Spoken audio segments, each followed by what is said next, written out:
bienvenidos a un nuevo programa de Excelencia Médica aquí en AM 1580 Radio Tradición.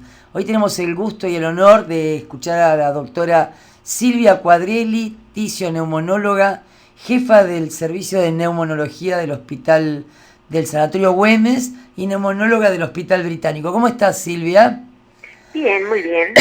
Un gusto escucharte, realmente es un tema que queríamos hablar hoy porque mucha gente ha estado preguntando, enviando informes acerca de las patologías del pulmón y especialmente vos sabés que las espirometrías están a la orden de los pacientes y están preguntando y las enfermedades pulmonares. Y aquí que algunas personas han preguntado por la fibrosis de pulmón, que no es lo mismo que todo el mundo está escuchando, que es la enfermedad pulmonar crónica, el EPOC, que todo el mundo sabe y recuerda justamente por un actor tan conocido como fue el cantante Sandro, ¿no es cierto? Y bueno, la pregunta es, ¿qué es la fibrosis pulmonar? ¿Quién la padece? ¿Qué significa? Bueno, es lógico que la gente conozca menos la fibrosis pulmonar idiopática o las fibrosis pulmonares en general, porque por suerte son mucho menos frecuentes que la enfermedad pulmonar obstructiva crónica. Uh-huh. La fibrosis pulmonar es un término que, dicho así en general, es un término bastante inespecífico, porque engloba una serie de enfermedades que, si bien tienen ciertas similitudes y ciertas cosas en común que hacen legítima la agrupación en ese término de fibrosis pulmonar, son bastante diferentes unas de otras. Hay algunas que son enfermedades que tienen una causa conocida. Alguien puede tener fibrosis pulmonar porque ha trabajado toda su vida en una arenadora o en una mina, o porque ha tomado alguna droga, un medicamento de prescripción que puede ser tóxico para el pulmón, o puede tener una fibrosis pulmonar porque tiene una enfermedad, como son algunas de las enfermedades llamadas del tejido conectivo, uh-huh, que también se han hecho más conocidas, como la esclerodermia y otras parecidas, que una de las complicaciones que pueden tener es una fibrosis pulmonar. Pero eso es una situación que es totalmente distinta de otra enfermedad que tiene un nombre más específico, que es la fibrosis pulmonar idiopática. Idiopática simplemente quiere decir que no se conoce la causa, pero sí sabemos que es una enfermedad diferente, con un curso pronóstico particular, con un tratamiento diferente en los últimos 2 años, y que por lo tanto es completamente distinta de las otras enfermedades. Una pregunta. Y esa diferencia es muy importante porque a veces la gente cada vez más va a internet y cuando pone fibrosis pulmonar y le sale fibrosis pulmonar idiopática, y eso le puede generar cierta inquietud porque los datos que están publicados, que son reales, son mucho más serios para esa enfermedad que lo que puede ser para el conjunto de la fibrosis pulmonar. Claro, el tema puntual es que la gente se pregunta, porque como decís vos, como bien decís, Internet, y que además uno a veces explica que en Internet buscar información médica, un porcentaje alto no es científico, ¿no? Pero la pregunta que a veces hacen las personas, ¿qué significa fibrosis? ¿Significa que tengo el bronquio con problemas? Tengo el tejido del pulmón y entonces idiopático significa que no tenemos causa en este caso, ¿no es cierto? Uh-huh. Sí, la fibrosis pulmonar, a diferencia del ejemplo que está bien citar como contrapartida, que es la EPOC es una enfermedad bronquial, básicamente. La fibrosis pulmonar pertenece al grupo de lo que llamamos enfermedades pulmonares difusas, porque afectan al tejido pulmonar.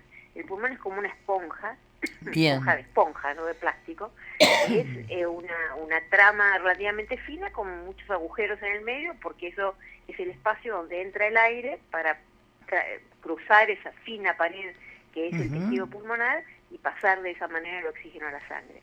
Cuando ese tejido, en vez de ser un fino tejido laxo, blando, que fácilmente permite la entrada del aire y se infla como un globo con el aire, se transforma en un caucho grueso, duro, demasiado resistente para inflarse por el aire, hablamos de un pulmón con fibrosis, que entonces, en vez de permitir que entren 5 litros de aire, permite que entren 3, 2, 1.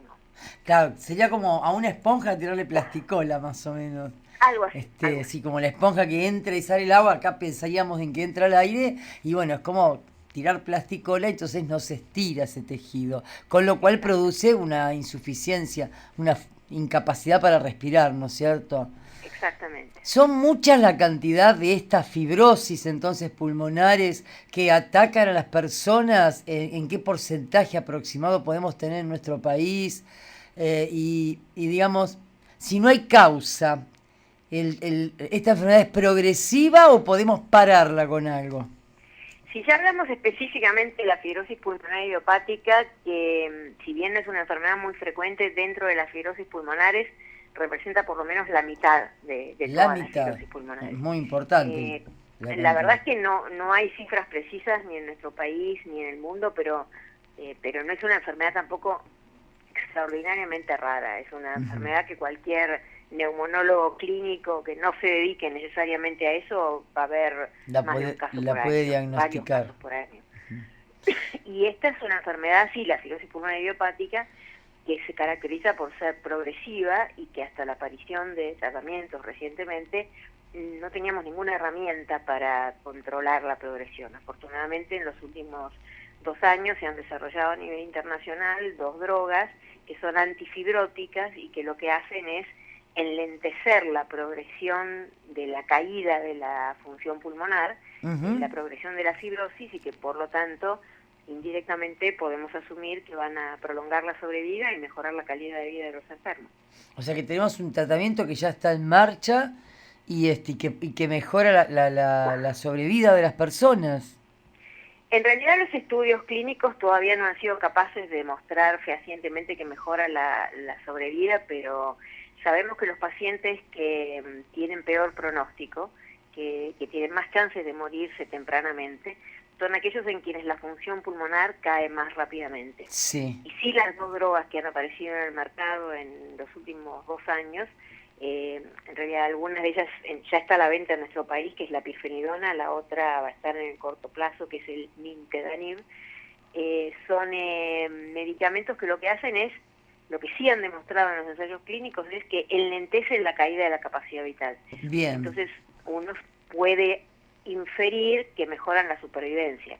Como afortunadamente los pacientes con esta enfermedad no se mueren tan rápidamente, no es tan fácil en un estudio que tiene que tener comienzo y fin, porque si no nunca se sacarían conclusiones y que por lo tanto dura 1 año o 2 años, sí, ver directamente esas diferencias de mortalidad, pero uno puede lícitamente asumir que realmente... Que está mejorando esta droga, que es una investigación que está dando buenos resultados. Exactamente. Una pregunta, del 50% de los, o sea, el 50% son idiopáticas, con lo cual no tenemos medicación actualmente estas 2 drogas, que ya una está en venta, la otra está por ingresar al mercado. Del otro 50%, que pueden ser por medicación, que puede ser por otras causas, ¿tiene algún tipo de medicación o puede revertir el proceso de esta fibrosis cuando es secundaria a alguna otra causa? En algunas sí, en otras no, porque ahí ya los mecanismos entran a ser muy diversos. Ajá. Algunas enfermedades tienen naturaleza inmunológica, sí, y entonces son respondedoras a los corticoides o a otras drogas que disminuyen la inmunidad. Por ejemplo, las enfermedades asociadas a estas enfermedades del colágeno. Que comentabas vos antes. Exacto. Hay otras enfermedades que lamentablemente la única manera de poder hacer algo por esos enfermos es la prevención, y sobre todo esto tiene que ver, y es muy importante remarcarlo, con la seguridad en el trabajo. La exposición al asbesto, la exposición al sílice y a muchas sustancias, o la exposición a sustancias orgánicas como los trabajadores de los silos, sí, o las fábricas de queso, los criadores de pollo, los criadores de palomas, pueden desarrollar enfermedades que si no son detectadas precozmente, en el largo plazo pueden ser muy parecidas a la fibrosis pulmonar idiopática, pero hasta el momento no sabemos que no respondan, pero no han sido probadas con los nuevos medicamentos, y bueno, puede que respondan en unos años. Todavía no han sido probadas con los nuevos medicamentos de este tipo de fibrosis secundarias. Exacto. A otras causas. Estas personas que hablamos de prevención, cuando el asbesto ya no lo usamos más porque está prohibido y no se utiliza más en ningún elemento. Por lo menos sabemos que no debe existir en ningún lado. Teóricamente no. Teóricamente no debe haber asbesto. El asbesto lo encontrábamos también, sustancias típicas en las antiguas chapas que se usaban, ¿no? De Claro. fibrocemento, ahí también había asbesto metido, en algunos tanques antiguos de agua también. En muchas Sí, situaciones se usaban, pero hoy en día, aparte de esa que ya no se usa, no debe usarse porque está prohibido, y algunas otras como las que vos contaste, ¿hay algún mecanismo de prevención para la gente que trabaja en estos lugares? eh, bueno, los responsables son los empleadores de Exacto, que los trabajadores, que las condiciones de de trabajo. protección sean lo suficientemente amigables como para que el trabajador las use. Porque si uno las condiciones de protección, que es lo que nos pasa a los médicos, ¿no? Las Sí, condiciones de protección son tan incómodas que no te dejan trabajar, porque el trabajador tiene que estar 8 o 10 horas en esas condiciones, con, digamos, con barbijos muy molestos o con trajes de protección muy molestos, como el no los va famoso a traje usar. del ébola que todo el mundo ve por televisión, Claro, ¿no? exactamente. Entonces, el desafío es que se generen medidas de prevención, además en términos de ventilación, de cantidad de horas de exposición, eh, que sean realmente factibles, que el Ujú. trabajador las pueda cumplir y, como decía recién, el responsable siempre es el empleador. El que el Claro, trabajador la cumpla o no la cumpla es como la relación de dependencia. El que claro, el trabajador me diga que no quería estar en relación de dependencia a mí no me libera de la responsabilidad de tenerlo en condiciones legales, ¿no? La claro. responsabilidad es mía como empleador.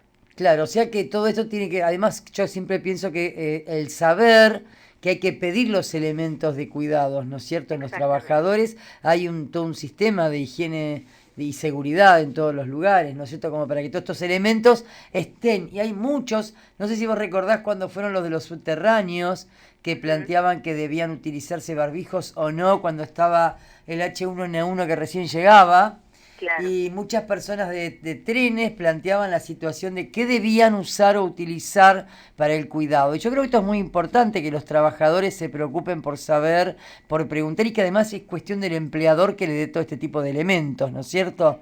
Como siempre, el más vulnerable es el trabajador informal. Vos mencionabas ahora el subte. Los trabajadores del subte, en general, como están agremiados, tienen condiciones formales de trabajo, suelen tener una legislación bastante protectora, que Sí, bueno, se cumplirá más o menos, pero existe y hay un gremio capaz de controlarlo eso. Si no lo claro, controla es sí. porque no lo hace bien. Y Pero, por te ejemplo, el comen... otro día discutíamos un caso con una gran experta en patología ocupacional, que es la doctora Lilian Capone, que trabaja en el Hospital Muñiz, y había una fibrosis pulmonar en una mujer joven que no parecía corresponder a la fibrosis pulmonopática que generalmente se da en la quinta década de la vida para adelante, y Sí, esta chica vendía café, tenía un puestito de café justo en el lugar donde estaciona el subte al final de la estación, donde estaciona el tren al final de la estación de subte, sí, que es el lugar donde al accionar los frenos, nos explicaba ella, que sabe mucho más de esto que nosotros,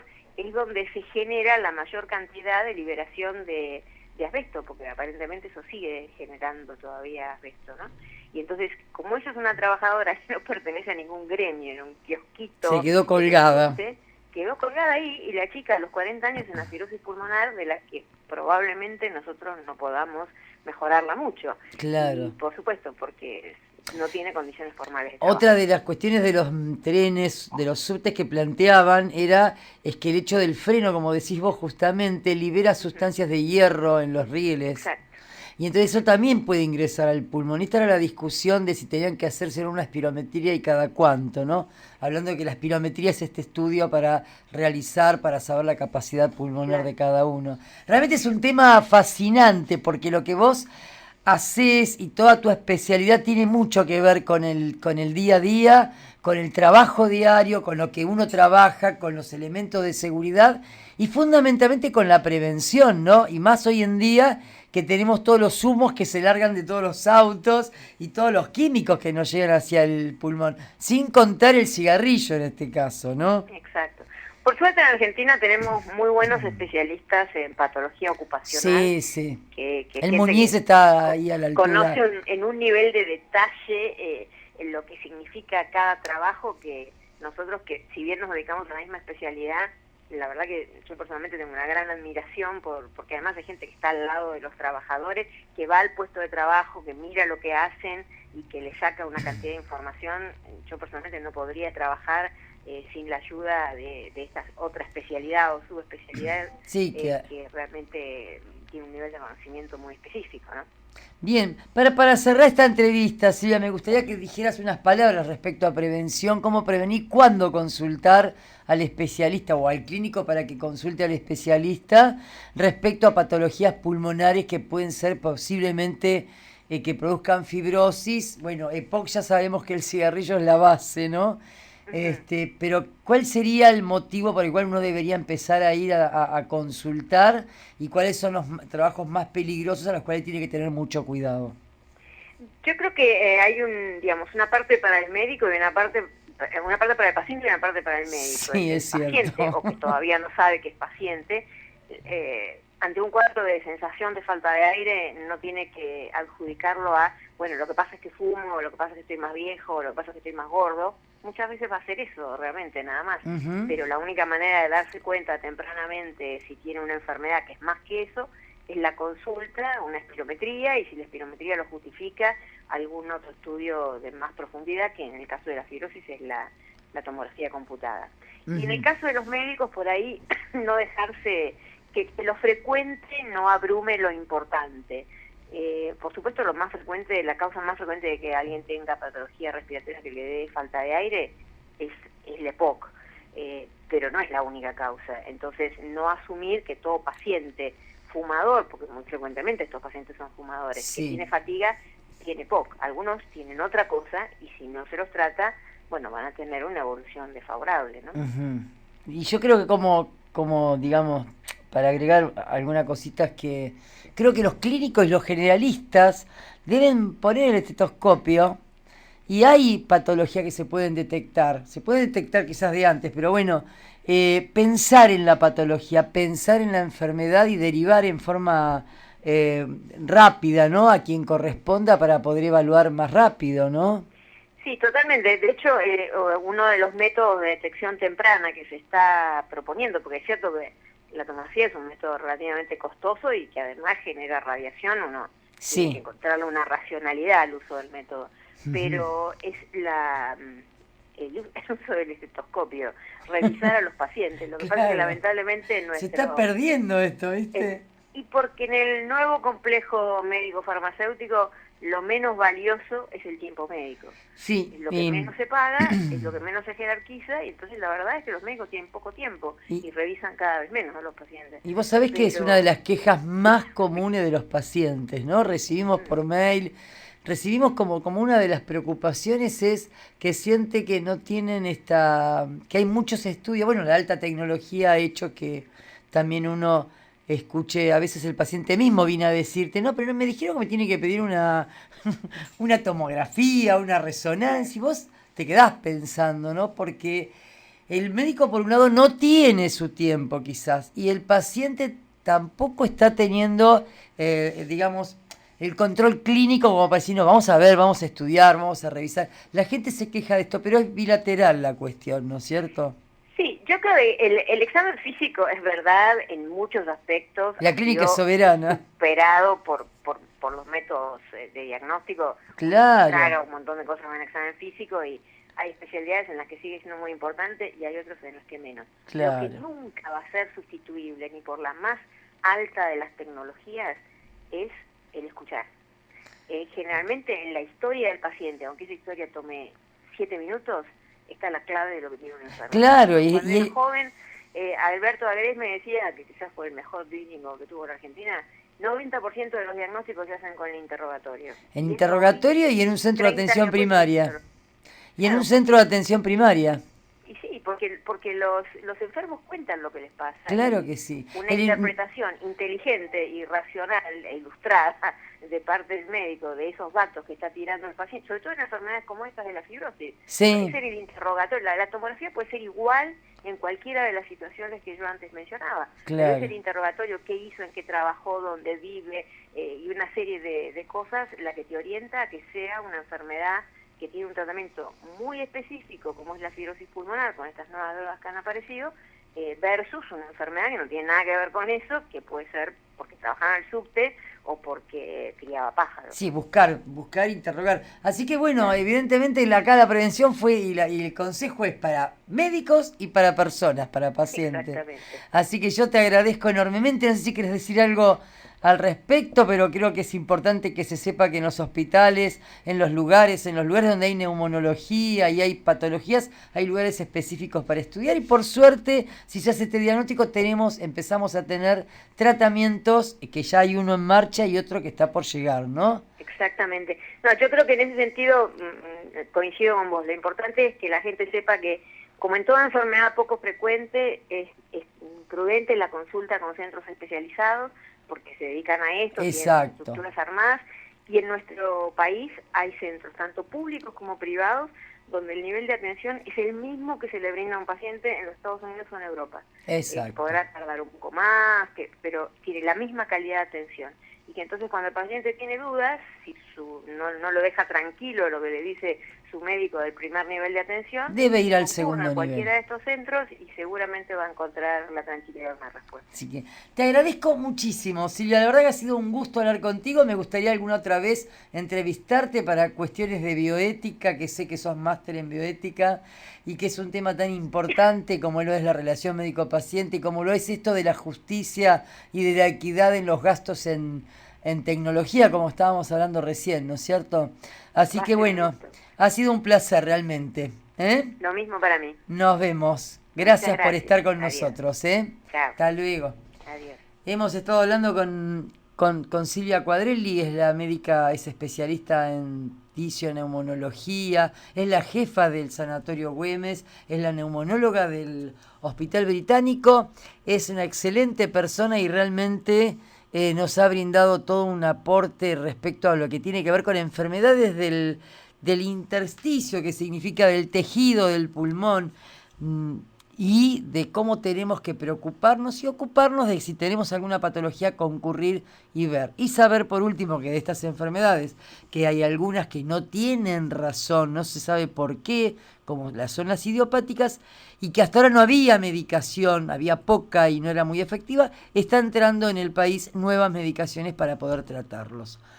Estás en Excelencia Médica, estás en AM 1580 Radio Tradición, podés vernos también por la www.imagenderadio.com. Vamos a un pequeño corte, podés escribirnos Excelencia Médica en radio@gmail.com y a la vuelta vamos a hablar un poco de lo que...